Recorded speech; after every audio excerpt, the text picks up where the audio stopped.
vatan azatlığındır derde dermanım benim.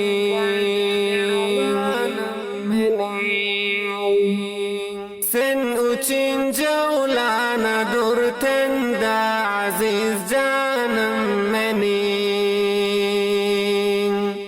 Naçeler gana boyalıp boldular bolgu. Assalamu alaikum. Aziz ve hurmatlı televizyon görücü dostlar, umid ediyoruz ki her yerde bolsanız sağlıkta ve salamatlıkta yaşap yürümesoňuzlar.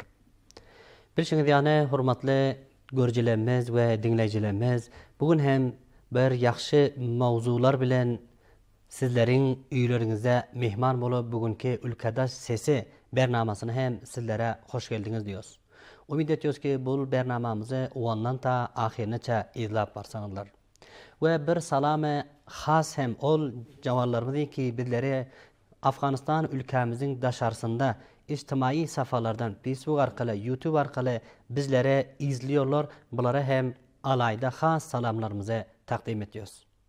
Bilşiňiz ýany hurmatly izleyijilerimiz we dinleyijilerimiz, bizler hem bugünkü gün bir ýaxşy mawzu dogrusunda elbette gepleşikler geçiririz. Yani ol mawzumuz näme diýenimizde bizler bellep geçerki bugünkü gün has mühim bolan bir mawzulardan hem biri bolýar. Baýat munyň üstünde köp gepleşikler geçirilip ötürse, ol mawzumuz bolmaly ki hurmatly izleyijilerimiz, yigitler ya ýaşlar kim bolýar we bir ýurtda ya watanda näme ruly bar bu yigitleriň, elbette bu jawarlarymyzyň. Onuň üçin hem bu mawzu dogrusunda gepleşmek için hem bizler bugün mehmanymyz bolmaly. Ustad Gulam Haydar Ülfet jenaplaryny bugünkü gün gepleşigimize dawat etdik. Ustad muhterem, bugünkü gepleşigimize hoş geldiňiz diýoz. Hoş bulduk. Cenab-ı Mustafa Sayıp, hormatly televizyon görüjiler, baryňyzyň huzuruňyza assalamu aleykum ve rahmetullahi ve berekatuh. Teşekkür ustad. Bugünkü gün ez kıymetli wagtyňyzy bizlere ayırıp, bugünkü gün bizleriň dawatymyzy kabul edip, bu gepleşigimize hazır bolanyňyz üçin sizden bir dünýä minnetdarlyk bildirýäs. Bernamamyzyň owalynda bellep geçdik ki ustad muhterem, bizler bugünkü gün yani yigitleriň ya ýaşlaryň yani kim bolýar we bir ýurtda ya bir wetende bular näme ruhlary bar, bu dogusunda elbette bir mawzumyzy hem intihab etdikde. Yani inki bu mawzunyň dogrusunda, çünki özüňiz hem bilýärsiňiz, bu yigitlerimiz, bu jawarlarymyz jamianyň hem sutuny bolup durýardy. Onuň üçin bar bu üstünde gepleşikler geçersek ýene hem az. Siz şunu aýdyp berseňiz ki ustad muhterem, ýaşlar ya yigitler kim bolýar we bularyň ähmiýeti, yani şu wetende ya inki ýurdumyzda näme ähmiýetleri bar? Minnettar soraňyzdan Mustafa Sayıp. Yaşlar diýdiňizde yaşlary durly ýurtlar ya durly organlar şayet farklı tarif etse, ama köpi ýurtlaryň tarifine göre yaş ya yigit jawan diýip ol yigitlere aýdylýar ki 15 ýaşdan ta 35 ýaşyň içinde şamil bolsa. Yani 15 ýaşdan ta 35 ýaşa. Bazı organlar 15 ýaşdan ta 24 ýaşaça ýaşlar diýip belleýärler. Dogry. Ýaşlar diýdiňimiz bir ýurdyň uly bir baýlygy bolmaly. Bir ýurdyň asyl gymmatbaha zatlarynyň biri ýaşlar bolmaly. Onuň näme ähmiýeti bar diýsek, masalan aýdyk geçsek, bir bedende ýüregiň, magzyň nähili ähmiýeti bar. Yani bir bedeni ki, bir cismi ki yüreğinde işlemese, mağz, asap seyi işlemese, o beden bir falç beden, bir ölü beden olmalı. Doğru. Aynı şekilde şun yüreğin, mağzın ähmiýeti bar bolşanyk, ýaşlaryň hem bir ýurtda ähmiýeti bar. Ol ýurtdaky ýaşlary onuň edermen bolmasa, faal bolmasa, o ýurt hem ölü beden ýanyk, ölü ýurt tanylýar, falç beden ýanyk, falç ýurt tanylýar. Yani sizin diýmeňize göre ustad, bu arada ýaxşy bir mawzuga da işaret etdiňiz, ýaxşy bir misalam berdiňiz ki ol jawarlarymyz ya ol arkadaşlarymyz ki bugünkü gün bizlere telewizyon arkaly görüp oturýarlar da. Yani inki bizler eger şu yigitler bugünkü gün bir jamiýamyzda bolmasa, Ya bular hem bunu bırakam deyip düşünüp bilmemiz gerek boluyor eken ki şol camia bir ölü. Yani inki bir adam ölü bolsa sizin ayş yani hiç bir ondan bir ne hareket bolor, ne bir bereket bolor, hiç narsa bundan ele getirip bilmezdi. Tabii Yani şöyle, masalan hiçbir yurdu hiç kim aydıp bilmeye ya görkezip bilmeye, ol yurdaki ösen bolsa, tarakki, pişraft eden bolsa ta ki şonda şu yaşlar, şu jawanların faaliyeti bolmasa, şuların iştirakı bolmasa. yani inki sizin aytja boluşuňyzda bir wetenin ösen ösmedigini hem şu yaşlar tarihten bilip biljek Elbette. Ha, maşallah. Bir yurdun ösmegine ve terakki etmesine, ösmegi ve terakki etmesi bir yurdun yaşlarının kança derecede bilimli, hünerli, edermenliğine bağlı. Yaxşı mowzuga işaret edip öňüňe teşekkür ustad. Yine hem şunu bizlere belläp geçiň. Bizler aýtdyk ki bir wetende näme rolu oýnap bilýär we ähmiýeti näme demdik de. Indi şunu bilmemiz gerek ki bizleriň weten ya ýurt ösmege sizin nazaryňyzdan näme diýmek? Aya bizler bu ösmege iqtisadi tarapdan diýip bilersmi? Ya inki ilmi tarapdan diýip bilersmi? Ya inki başga şunun dürli, şunun şekil näselerden diýip bilersmi? Näme diýmek yani sizin nazaryňyzda? Aslan ösmek demek yani terakki etmek demek. Bir gadam şul duran halatından, durmuşundan bir iki gadam öňe gitmek demek. Ösmek demeklik. Bir watanyň ya ýurdun ösmegi diňe iqtisadi ösmek däl. Ya sermaye, puldar bolmagy da ol watanyki her lihazdan ösmedik bolsa, onu bizler ösen ya pişrafta watan diýip bilmeýäs. Bayat bir watan iqtisadi hem össe, iqtisadi öňde bolsa başgalardan, bir watan ilmi zaruratlaryny özü raf edip bilýän bolsa, Doğru. rozmara ihtiýaçlaryny, gündemlik zaruratlaryny özü tawlid edip, özü raf edip bilýän bolsa, Doğru. siyasat tarapdan emniyet, subat onda bolsa, bir watanyki onda adalat barpa bolsa, adalat tamin bolsa, Doğru. bir watanyki onda masalan talim we terbiye urda hyzmatlar köp bolsa, hatta raýagan bolsa, bolup biler ýani muft bolsa, onda saglyk ya sehat amma hyzmatlary mol bolsa, o watana bizler ösen watan diýip bilýäs. Yani her lihazdan bayat össe, diňe bir lihazda däl. Bayat her lihazda hem maddi hem manevi lihazdan bir watan bayat össe, taky ol watan ösen watan tanylsa. Onun halkynyň hal ahwaly gün-begünden ýaxşy bolsa, işsizlik kem bolsa watanda, sawat derecesi ýokary bolsa, merdimi ahalisi o watanyň düşünjeli bolsa, o watana bizler bir öňde ösen watan, pişrafda watan diýip aýdyp bilýäs. Teşekkür minnettar. Çünkü bu diýmegimize muny bella kesdik ki siz ol hem aýdyp öçdüňiz ki yani inki jawanlaryň köprek hem börde diýjek boluşymyny yigitleriň ya inki şo ýaşlaryň şu weten için näme hyzmatlar edibilmesine yani diýjek bolup onuň için hem muny aýtdyk. Yani şörden ilimli we bilimli taryykdan hem ösmämiz we hemçinden bu ýurdyň sizin aýtmagyňyza östürmek için hem jawanlarymyzyň hem köp rolunyň baglygyny belläp geçdiňizde. Ýene hem şörde bir sowalymyza siz jogap berseňiz ki ustad, aýtsaňyz ki ilimli we bilimli ýaşlar ya yigitler ya jawanlar. Çünkü köprek hem bizleriň bugünkü gün pokesimiz yani ki hormatly izleýijilerimiz jawanlarymyz bolup durýar-da. Yani ustadam işaret edip ötükdi ki şol jamiada jawanlar biliňler ki sizler bolmasaňyz şu jamia ölü diýip bir hesaplanjak eken diýen. Munça bir jawanymyzyň, bir yigitlerimiziň ähmiýeti boljak eken. Onuň üçin hem ilimli we bilimli ýaşlar ýugurdyň ösmegine yani sebep bolup bilerlermi? Bu doğrusunda näme diýjeňiz bar? Elbette, hormatly Mustafa sahip, her bir ýurdun ösüşi we tarakki edişi şu ýaşlaryň bilimine bagly. Bilim we ilime bagly. Yüregimiz bayat dymaja bolsa, hiç bir ýurt taky onda bilim we ilim bolmasa, o ýurt ösüp bilmeýär. Her kança maharat, kasbu, başga zatlaryň bolsun, ýene şonda ilm we bilim bolmasa, o ýurt hiç wagt ösüp bilmeýär. Onuň üçin bilimli, ilimli ýaşlar yetişmesi gerek bir ýurtda taky o ýurt össe. Şu ilimli, bilimli ýaşlar edip biler ki şu yurtta ma'lum bolup terbiyeli şagirdler jamia takdim etse. Masalan, şipillen bizler neki şipilleki durumumuza qarasak, köçelerde barık görüyäs. Şunyanak oğlanlar var. Ağzına geleni aydışıp, ağzına geleni sögüşüp, yoldan ötene azar berip, köçede bir it pişek oların elinden asuda gezip bilen ok. Onu daşlap, urup, elinden gelen nemelerine etyalar.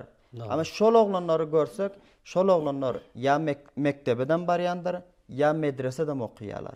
Doğru. Derhali ki ne medrese onun terbiyesine tasir eden, ne doğru. mektep onun medresesine terbiyesine tasir eden. Doğru. Yani bilimli, ilimli ve sadık bir ustad, bir ma'lum bolsa, onu seyce terbiye berip camiye takdim eder. Ve camiye Şöyle onun ustad sözüňizem gaýtarýan ki, siz aýtdyňyz ki, misal üçin bugünkü dogrudan hem menim gepiňizde goşulýan ki, bugünkü jamiýamyzda ya wetenimizde ya şu biller mantykady ki ýaşaýys, görýäs, oglanlar köp bir bendi barlyk bolan, ahlak taýytdan hyry zaýyp.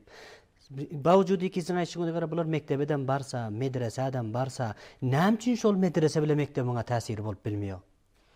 Berde onun illeti köp bolýar.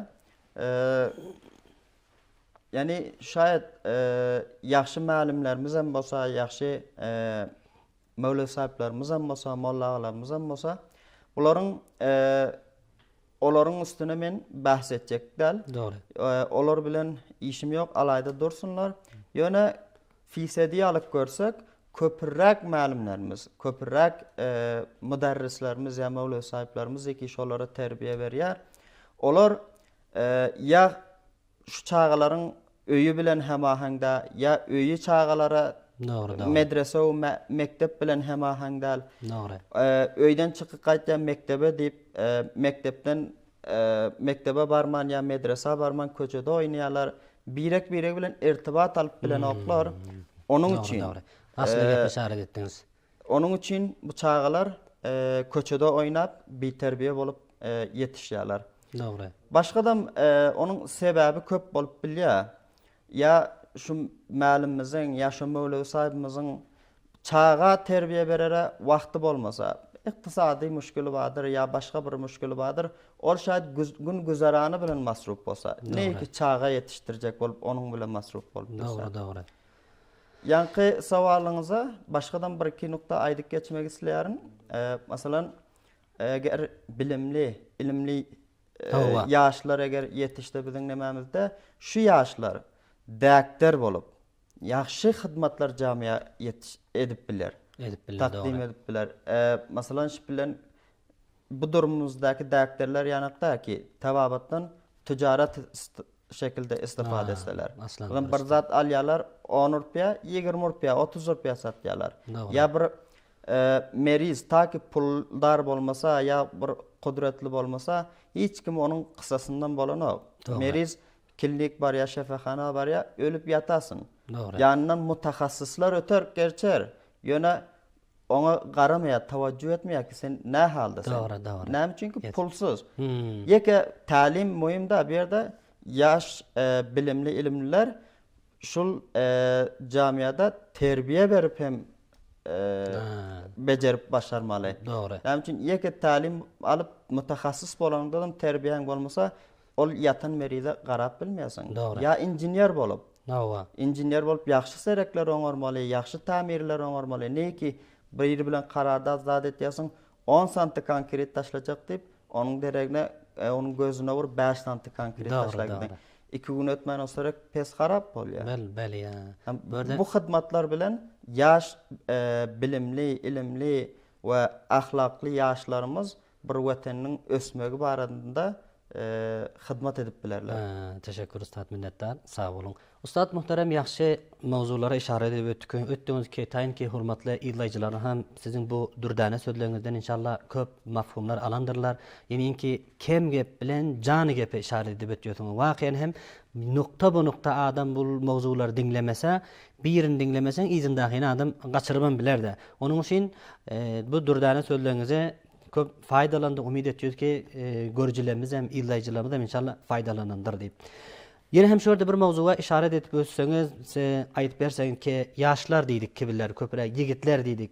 Bir yurdu için, yani ki şu vatanı için, şunun iktisadını öne gittirmek için, ya bunu östürmek için näme işler edip biler. Yani bayat näme işler esse şul jawanymyz. Çünkü burada köpürek hem aytdık ki işaramız billerin jawanlaryň üstüne. Yani ki burada vatanın ösmeginden aytdık ki ta ilmi bilmi lihazdan bolmasa şu vatan öňe gitmiyor dedik. Wagty men ilimli bilimli etjek bolsak, menin iktisadyny etjek bolsak, burada hem yine bilen jawanlamalyň rolu barda. Bul eger iktisadyny östürmek için bir ýaşlarymyz, yigitlerimiz näme işler etmesi gerek we näme işler edip bilerler. Siz bu barada işaret etseniz. Hormatly Mustafa sahip, ýaşy soraga işaret etdiňiz. Bir ýurdyň ýa watanyň asli sütünlerinin birisi iktisat bolmaly. Doğru. Yani iktisat bolmadyk watanda onda ne talim doğru barıp biler, ne sehat ya saglyk hyzmatlar bolup biler, ne başga hyzmatlar. Hiç hyzmatam bolup bilmeýär. Bayat bolsa, o teoriki bayat bolsa bolup bilmeýär. Doğru.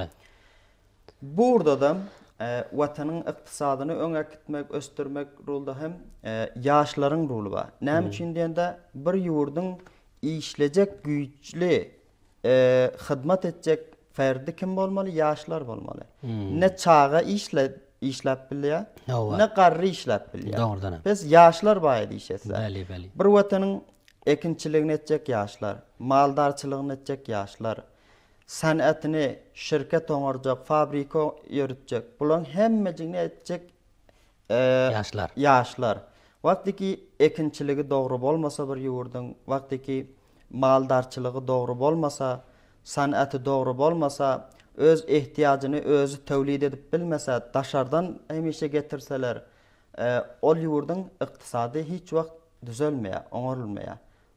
Wagtyki şu zatlary oňaryldy, ol ýurt tewlidini köpeldip bilýär, o ýurt daşarat da satyp bilýär zatlaryny, o tarykdan pul ele getirip bilýär. Onun üçin öz ýurdunyň baýlygyny artdyryp bilýär şu ýaşlar. Ýenedem işsizligi ýogaltmak üçin ýaşlar rol oýnap bilýär bärde, iş döredip, zat edip. Doğru. Başga ösen ýurtlar men işaret etmek isleýärin. Peşreft eden ýurtlar öz ýaşlaryny başga ýurtlara iýberip, o ýurtlardan kesp maharat öwretýärler ona. Wagtyki olar kesbi, maharat, tahassus bir başda aldylar, olar soň şol başyň wesaýllaryny, maşinalatyny alyp gelýärler. Soň öz ýurdunda sermaýe guzarlyk etýärler. Öz ýurdunda sermaýe guzarlyk edip iş döretýärler, işsizlere iş bolýar, gün-begünden iktisady olaryň ýaxşy bolup gitýär. Bärde men başga bir dada işaret geçmek isleýärin. Ama bizim yigitlerimiz, ýaşlarymyz nätdi? Bu başga ösýän ýurtlara böyle bir rol oýnaýarlar. Ama bizim ýaşlarymyz mutasyfana gynansaňam, İran gideni bolmaz bir sögün jowranyp gelýärler. Türkiýe gideni ýene şon ýanak bir bolmaz sögün, ýa bir bolmaz kesip öwrenip gelýärler.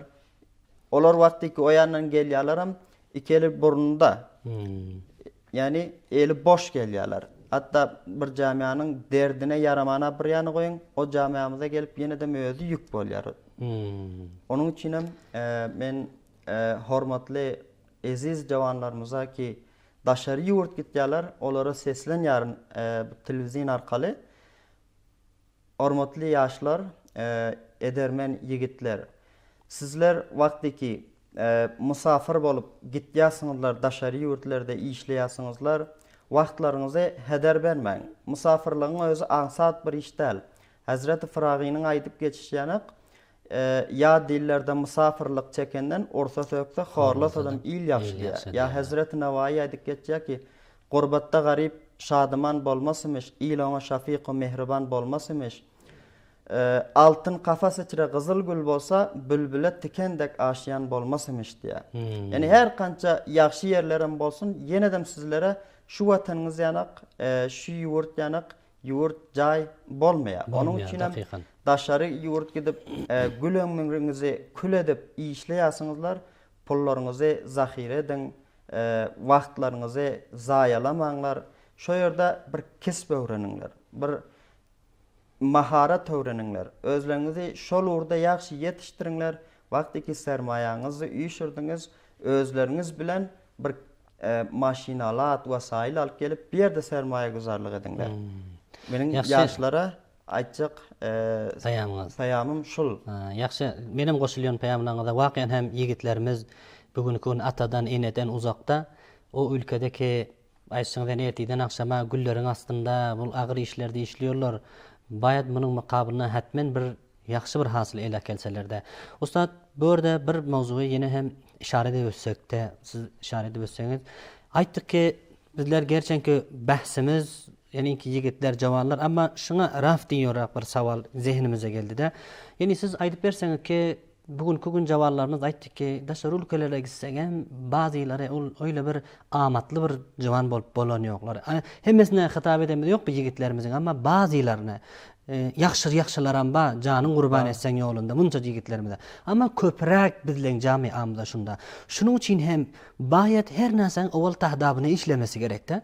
Düýbini işlemesi gerek. Munyň hemmesine. Şunuň üçin şular düýpden eger mesela 16-15 ýaşaça gelte şoňa bir näme iş etmämiz gerekki gerçenki biller bul o jigitlerimiz daşara gitsedem 16-17 ýaşyndan soň köpräk gitýorlar.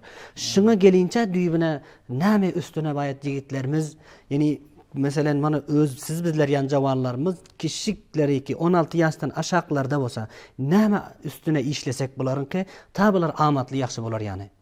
Köp ýaxşy nokta işaret etdiňiz.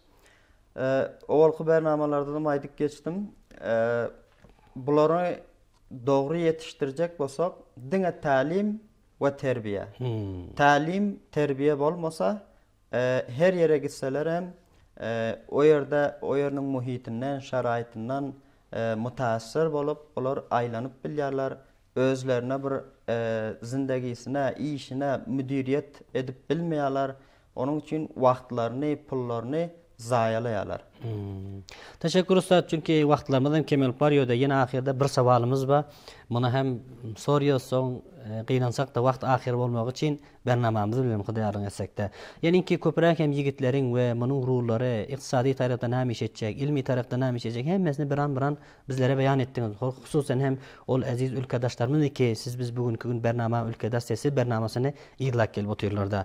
Ýaşlar şul ijtimanyň bir weteniň ykdysady tarapdan aýtdyk, weteni ösmek üçin, ama ijtimanyň diýosda börde. Bul ijtimanyň öňe gitmegi üçin, ýa munyň awat bolmasy üçin, has ösmesi üçin näme işler baýat edip bilteler bular, näme işler baýat esseler jümle ýaşlarymyz, ýigitlerimiz.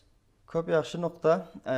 Bu ýerde aýdyp geçsek, bilimli ýaşlarymyzyň wezifeleriniň bir tämşil ki ijtimada baýat ýaxşy rol oýnasalar. Bu ýaşlar ijtimanyň ahlaqy, hususan şu çağalaryň ahlaqy terbiýesi urda köp köş etseler, köçelerde görýäs baranmyzda zatda ellerinde bir telefon, Wi-Fi dip, internet dip bu zatlara muft akşam 11-12 ali sen falanyny goýma, o ýerden barýa, bir ýerden gelýä, bu zatlar bilen masrup giýim oýnaýarlar diňe. Dogry. Ya ertirden akşamaça agasy Türkiýede ýa başga bir ýerde pul muft gelýä, tarıladyp motorsykel minýärler, pil ýakýarlar, ýalaý masraflar etýär. Bu zatlaryň ýaşlar öňüni almasy gerek. Ya başga bir bolmajak resmi rawaçlardan baýat bular jilewgirlik etseler. Yani şu ýaşlaryň ruly bar bu ýerde. Beli. Masalan, şul bolmajak resmi rawaçlaryň birisi ki ýaşlarymyzyň beýlini bükýän resmi rawaç gyýdyn galaňy. Hemmeniň derdi şunda. Dogry. Bu urda aýdyp geçsek, bir jawanymyz 10 ýyl, 15 ýyl, yani gül ömrüni daşarda işläp gelýär. Tapan puly bir ýana gitýär, 8 lek, 10 lek galyň ýa başga dadyň. O pul nira gitýär? Ya Pakistan bilen Çiniň plastigine gitýär, ya İranyň demirine gitýär, ya Türkmenistan we Özbekistanyň matasy we paxtasyna gitýär. Dogry. Yani bizim ömrümüz şunça arzyş ýokmy ki, ýaşlyk, jawanlyk wagtymyz ki bir Pakistanyň ýa Çiniň bir plastigiçe, İran'ın demiriçe bizim ardışımız yok ki. Ateneler, yaşlar özleri bulurda bayat düşünseler, fikretseler ve bu izafa bolmacak masraflardan öňüne alsalar, jilawgirlik etseler. Teşekkür Ustad muhterem. Köp ýaxşy mawzulara işaret edip ötükdiňiz. Gerçenki adamyň derdi, hususan jowarlar için jamiýaň derdi bilen ýaşaýos. Özüňiz ýani faal ýigitlerimiz derdi jamiýany görüp her kança aýtjak bolsaňyz, ýani köpläk dertleriniz barda. Amma bazan wagt ýarlyk eden ýok. Garaň şu ýerde wagt kança mühim bolupdy bizlere de. Garaň. Indi şundan soň boljak da, ey kaşki misli siziň ýani örnek berýosta, ýani ki başy ýigitlerimiz ýani jowarlarymyz şu öz kadyr kıymatyny, öz arzyşlaryny bilseler ki, şul wagtyň şunça arzyşlygyny bilseler, bugünkü siziň aýtjyň ýani ne o ýurtleriň plastigine, ne o ýurtlaryň demirligine baýat bermezdik ki, biler özlemiz gurşardyk şuna seninde. Amma enki muny gurşamak üçin siziň aýtjyň ýani köp jümlelere aýtdym ki, kem bolsadan jany gep işaret etdiňiz. Umidki ýigitlerimiz hem bundan faýdalanan bolsa. Ahirde diýjek sözüňiz bolsa, kameramyz hyzmatyňyzda, siz wagtymyzy hem gotaryp barýardy. Yenem bu bernama davat edildiğiniz için minnettarlık bildirýärem. Yaşlarımıza, kadırdan yigitlerimize aýtjak gepim şul ki, her yerdeki hünerli, edermen, bilimli yigitler ba o watan, o ýurt ösüpdir, o ýurt tarakki edipdir. Yigitler bir watanyň sütüni, asli sütünlerinden biri. Yigit falç bolsa, o watan, o ýurt da falç bolmaly bir ýurt. Onun için hem yaşlılarımıza, atenelerimize hem seslenýärin ta ki bu yaşları himayet etseler, goldasalar, ta ki bular tarakki etseler. Yigit güýçli boldy, yaşlar güýçli boldy, watan güýçli boldy. Teşekkür Ustad, durdana sözlerinizden bir jahan geleňiz üçin minnettar sizden. Sağ olun. Hawa, hormatly ildaşlarymyz, bizleriň hem şöhrde bernamamyz ahirine yetip gelýär. Ustadyň peýamlaryna men hem goşulýarym ki, aýtyşyna görä, ýani anki bizler, ey jawanlar, birleşsek biters, eger birleşmesek ýeters. Onuň üçin geliň bugünkü birleşeliň, bir jamiýany bitireliň. Her bireklerinde ta şu çakaça bizler bilen bolanlyk üçin bir jahan minnetdarlyk bildirýäs. Onda bolsa gelecek bernamamyzda deňiç her bireklerinde büýük Taňry Taala tapşyrýar. Nide bolsaňyz sag, aman bolun, Hudaýarlygyňyz bolsun.